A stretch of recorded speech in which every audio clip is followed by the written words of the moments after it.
ঢাকার লালমাটিয়া এলাকায় প্রকাশ্যে ধূমপান করার কারণে স্থানীয় বয়স্ক এক ব্যক্তির সাথে বাকবিতণ্ডার কারণে দুই তরুণীকে থানায় নিয়ে যায় পুলিশ। শনিবার সন্ধ্যায় তাদের থানায় নেওয়া হয়। পরে রাত 11:30টার দিকে পরিবারের জিম্মায় ছেড়ে দেওয়া হয়। জানা গেছে, রাজধানীর লালমাটিয়া এলাকায় প্রকাশ্যে ধূমপান করছিলেন ওই দুই তরুণী। এতে বয়স্ক এক ব্যক্তির আপত্তি থেকে বাকবিতণ্ডা ও মানুষ জড়ো হয়ে উত্তেজনা তৈরি হয়।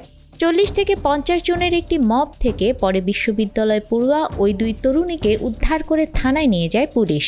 মোহাম্মদপুর থানায় প্রায় 4 ঘণ্টা ধরে দুই পক্ষের দেন-দরবারে আপোষের পর রাত 11:30টার দিকে দুই তরুণীকে পরিবারের জিম্মায় ছেড়ে দেওয়া হয়।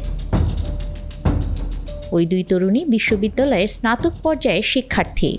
তরুণীদের থানায় নিয়ে যান এসআই কাদের আহমেদ। লালমাটিয়ার আড়ংয়ের পাশের একটি চায়ের দোকানে এ ঘটনার সূত্রপাত জানিয়ে তিনি বলেন, চায়ের দোকানে বসে ওই দুই তরুণী চা ও সিগারেট খাচ্ছিলেন।